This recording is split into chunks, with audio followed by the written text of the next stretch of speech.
एक महिला की उम्र 55 साल है, उसकी बेटी की उम्र 20 साल है। क्या इंदिरा गांधी प्यारी बहना सुख समान निधि का लाभ उन दोनों को मिलेगा या नहीं? ये जरूर है कि अगर इसे हम इसकी अगर कंडीशन देखें तो एक परिवार में एक सदस्य को ही पेंशन मिलेगी, no doubt that of course. चलिए, थैंक यू। हिमाचल में क्या केवल परिवार की एक ही महिला को 1500 रुपए मिलेंगे? ये सवाल इसलिए भी क्योंकि आज सदन में ये सवाल खूब गूंजा और इसका जवाब दिया कैबिनेट मंत्री कर्नल धनीराम शांडिल ने। प्रदेश विधानसभा में प्रश्नकाल के दौरान इंदिरा गांधी प्यारी बहना सुख सम्मान निधि योजना से जुड़े इस सवाल पर मंत्री धनीराम शांडिल ने जानकारी दी। बता दें कि ये सवाल सुखराम चौधरी ने पूछा था, जिसका जवाब मंत्री कर्नल धनीराम शांडिल ने दिया। और जैसे ही उन्होंने जवाब दिया, उनके इस बयान को लेकर विपक्षी सदस्यों ने खूब हंगामा भी किया। अब ये पूरा मामला क्या है और कर्नल धनीराम शांडिल ने इसके बारे में क्या जानकारी दी, ये आप जरूर सुने।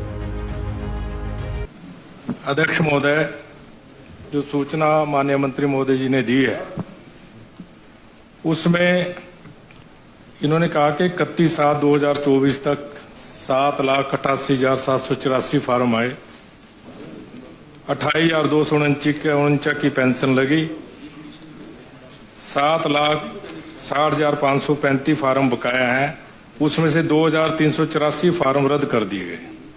7,58,151 फार्म अभी तक विभाग के पास पेंशन लगाने के लिए पड़े हैं। ये कब तक पेंशन लग जाएगी इनकी? दूसरा मैं आपसे जानना चाहता हूं, एक महिला की उम्र 55 साल है, उसकी बेटी की उम्र 20 साल है। क्या इंदिरा गांधी प्यारी बहना सुख समान निधि का लाभ उन दोनों को मिलेगा या नहीं? माननीय मंत्री महोदय, वेरी स्पेसिफिक। आपका है, अगला मिलेगा। Why do you worry? Now the next question is with you, with Randhir Sharma, then Pawan Kajal and Vinod Kumar also. Speaker sir, a very detailed question has been asked in 4 parts. और इसका लगभग आधा उत्तर तो माननीय सदस्य ने स्वयं दे दिया है कि लगभग 8 लाख के करीब हमारे पास आवेदन पत्र आए हैं। द 2 रीजंस, पहला तो प्राकृतिक आपदा आई और रौद्र रूप में आई, सब जानते हैं। थोड़ी सी दूसरी भी आपदा आई जो आप जानते हैं, आई नॉर्मली डोंट मेंशन। और इस समय ऐसा लगता है कि वेरिफिकेशन में सचमुच में हमारा समय काफी ज्यादा लगा और अभी लग रहा है। अगर इसे ठीक तरीके से वेरीफाई नहीं करेंगे तो अपात्र व्यक्तियों को यदि ये लाभ मिले तो वो भी शायद हमारे जो जिस प्रकार से माननीय हमारे माननीय मुख्यमंत्री का ड्रीम प्रोजेक्ट है, for it he went right up to Kaza and later on I was accompanying also to Lahaul Spiti. तो इन सब जगहों से शुरू करने का मतलब क्या है कि हम नारी सशक्तिकरण चाहते हैं। हम चाहते हैं कि हमारी नारी शक्ति, हमारी महिला शक्ति के पास एक अच्छी सामाजिक क्षमता हो। और इसी आशय से दूसरी मैं समझता हूँ किसी स्टेज का मैं पढ़ रहा था, आई थिंक इट इज इसी की महक वहां भी गई है। लाडली बहना मध्य प्रदेश, मैया झारखंड और महाराष्ट्र में माझी लड़की बहनी करके ये स्कीम चल पड़ी है।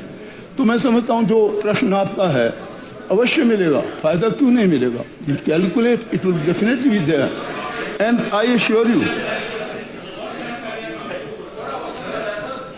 ये जरूर है कि अगर इसे हम इसकी अगर कंडीशन देखें तो एक परिवार में एक सदस्य को ही पेंशन मिलेगी, no doubt that of course.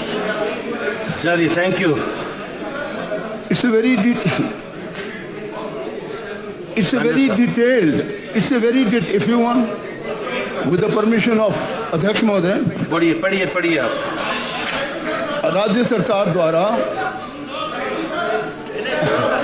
if you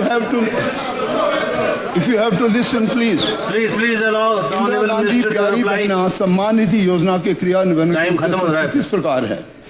15 मई 2023 को काजा क्षेत्र की 18 से 59 आयु वर्ग की महिलाओं को चोमो या बौद्ध भिक्षुणियों को दिनांक सूचना दे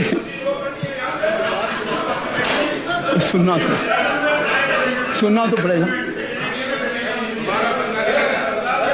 रुकिए, क्या आपने हमारे चैनल को सब्सक्राइब किया? अगर अभी तक नहीं किया तो अभी करें।